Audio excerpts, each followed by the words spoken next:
आदाब नमस्कार, मैं शाहिद उमैर। स्वागत है आप सभी का सियासत टीवी के साउथ इंडिया एक्सप्रेस में।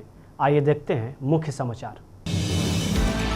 आज ऑल इंडिया मजलिस इत्तेहादुल मुस्लिमीन के एक प्रतिनिधिमंडल ने पैगंबर मोहम्मद साहब पर अपमानजनक टिप्पणी के लिए यति नरसिंहानंद के खिलाफ शिकायत दर्ज कराई। प्रतिनिधिमंडल का एक नेतृत्व AIMIM अध्यक्ष असदुद्दीन ओवैसी ने किया और इसमें पार्टी के विधायक शामिल थे, जिन्होंने हैदराबाद के आयुक्त CV आनंद से मुलाकात की। आपको बता दें, जमीयत उलमाए हिंद ने भी गाजियाबाद पुलिस कमिश्नर से मुलाकात कर यति के खिलाफ कड़ी कार्रवाई की मांग की। वही बता दें कि मामले को बढ़ते देख अब यति नरसिंहानंद की गिरफ्तारी भी हो चुकी है और उसके ऊपर FIR दर्ज हो चुकी है।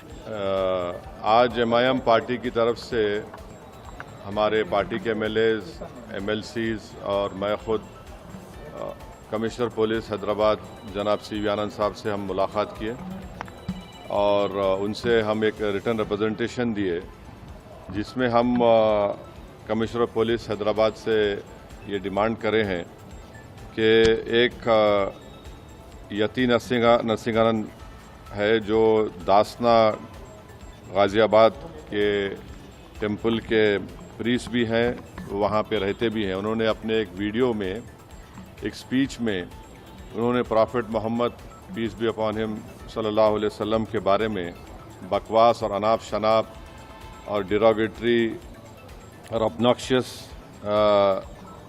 लैंग्वेज और हाईली कंडेमनेबल अल्फाज का इस्तेमाल किया प्रॉफिट मोहम्मद सल्लल्लाहु अलैहि वसल्लम के बारे में। उसमें मैं पूरा पढ़ के सुनाना मैं ज़रूरी नहीं समझता हूँ, मगर जो गंदगी और बेहूदगी की किस्म की जो बातें उन्होंने की है, जिसमें उन्होंने कहा कि मैं हिंदुओं से अपील करता हूं कि दशहरा के दिन आप जो है प्रॉफिट मोहम्मद सल्लल्लाहु अलैहि वसल्लम के एफिजी बनाकर आप उसको बंद करिए। उसमें और दूसरे 4-5 चीज़ें भी हैं जो मैं नहीं समझता कि दोहरा सकता हूं मैं यहाँ पर, मगर हम अपने रिटर्न रिप्रेजेंटेशन में लिख कर दिए, इसलिए लिख कर दिए ताकि जो उनका कंटेंट है स्पीच का वो पुलिस को मालूम हो सके। आप लोग जानते हैं कि ये यति नरसिंहानंद इससे पहले भी हेट स्पीच में अरेस्ट हुए, जेल को गए और उनका एक बेल का कंडीशन ये भी है कि वो दोबारा इस तरह की AICC द्वारा दशहरा तक तेलंगाना मंत्रिमंडल के विस्तार को हरी झंडी दिए जाने की उम्मीद है। मुख्यमंत्री रेवंत रेड्डी, उप मुख्यमंत्री भट्टी विक्रमार्क और अन्य प्रमुख मंत्री AICC अध्यक्ष मल्लिकार्जुन खड़गे और पार्टी नेता राहुल गांधी के साथ मंत्रिमंडल विस्तार पर चर्चा करने के लिए अगले कुछ दिनों में दिल्ली के लिए रवाना हो सकते हैं। पिछले कुछ महीनों से मंत्रिमंडल विस्तार पर रोक लगी हुई है। इसकी वजह यह बताई गई है कि खड़गे और राहुल गांधी दोनों हरियाणा और जम्मू कश्मीर विधानसभा चुनाव में व्यस्त है। इसके अलावा राहुल के अमेरिका चले जाने और फिर लोकसभा सत्र में व्यस्त हो जाने जैसी अन्य वजह भी शामिल है। पार्टी अब राज्य मंत्रिमंडल के विस्तार की योजना बना रही है, जिसमें 6 पद खाली हैं। पार्टी नेतृत्व कम से कम 4 पदों को भरना चाहता है और शेष 2 को भविष्य की राजनीतिक जरूरतों के लिए खाली रखना चाहता है। हरियाणा और जम्मू कश्मीर विधानसभा चुनाव आज समाप्त हो रहे हैं, इसलिए AICC नेता तेलंगाना में मंत्रिमंडल विस्तार पर ध्यान देने के लिए स्वतंत्र होंगे। पार्टी महाराष्ट्र विधानसभा चुनाव कार्यक्रम जारी होने से पहले मंत्रिमंडल विस्तार को पूरा करना चाहती है। यह कार्यक्रम इस महीने के अंत तक जारी हो सकता है। पार्टी सूत्रों ने बताया कि उम्मीदवार हाईकमान और राज्य के प्रमुख नेताओं पर दबाव बना रहे हैं कि उन्हें मंत्रिमंडल में शामिल किया जाए।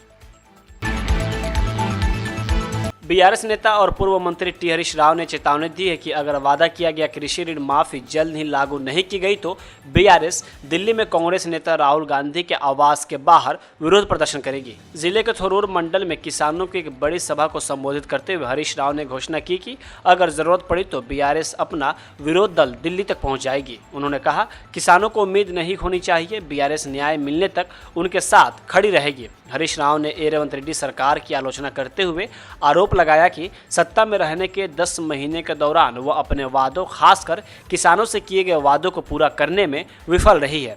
उन्होंने कहा, ऋण माफी योजना की समय सीमा को अपनी मर्जी से आगे बढ़ाया गया है। हालांकि रेवंत ने वादा किया था कि ऋण माफी फाइल पर उनका पहला हस्ताक्षर होगा। हमने समय सीमा को आते जाते देखा है, लेकिन कोई कार्रवाई नहीं हुई।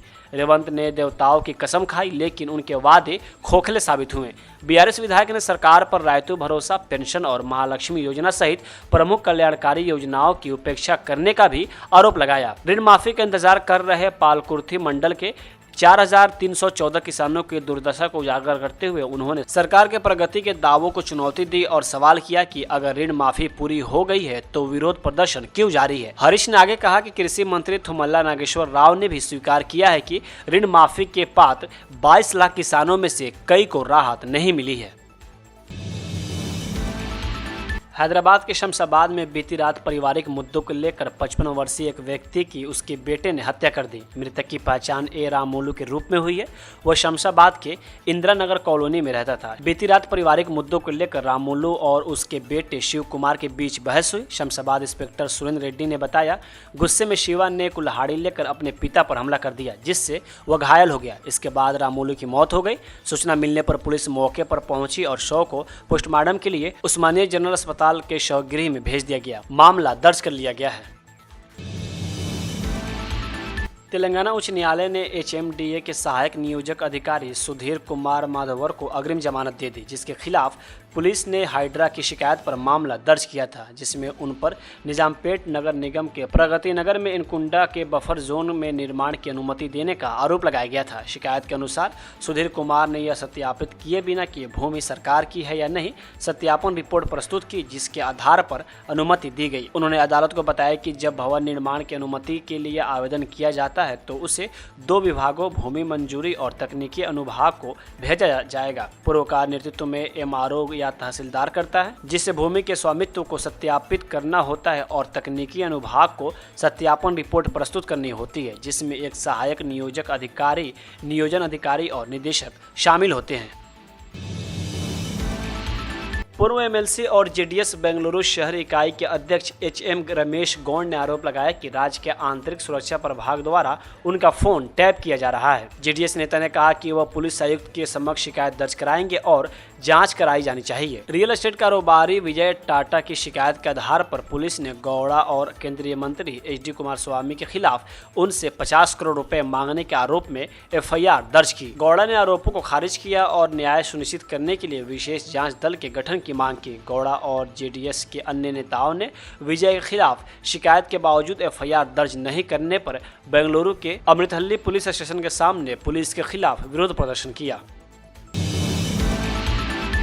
कर्नाटक के मुख्यमंत्री सिद्धरामैया ने आज कहा कि वह किसी भी कारण से अपना इस्तीफा नहीं देंगे। उन्होंने कहा, मैं न तो भाजपा से डरता हूं और न ही JDS से। रायचूर में पत्रकारों से बात करते हुए उन्होंने कहा, इस स्तर पर चर्चा और अटकलें क्यों की जा रही हैं? क्या मांगे पूरी होने पर झूठे आरोपों पर इस्तीफा देना संभव है? वे झूठे आरोप है। MUDA घोटाले के संबंध में CM सिद्धरामैया ने कहा, हम झूठे आरोपों का जवाब देंगे और लोगों के सामने ज़मीनी हकीकत पेश करेंगे।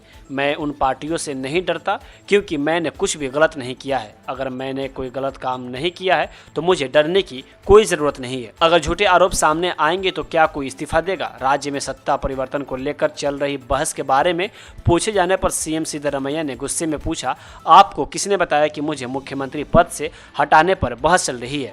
यदि मंत्री बैठक करते हैं तो आप चीजों की कल्पना नहीं कर सकते। यदि मंत्री सतीश जारकिहोली हमारे AICC अध्यक्ष मल्लिकार्जुन खड़गे से मिलते हैं तो आप कुछ अनुमान लगा सकते हैं। यह बैठकें पहले भी होती थी और अब भी हो रही हैं। साउथ इंडिया एक्सप्रेस यहीं होता है समाप्त। मुझे दी इजाज़त। बाकी खबरों के लिए बने रहें सियासत TV के साथ।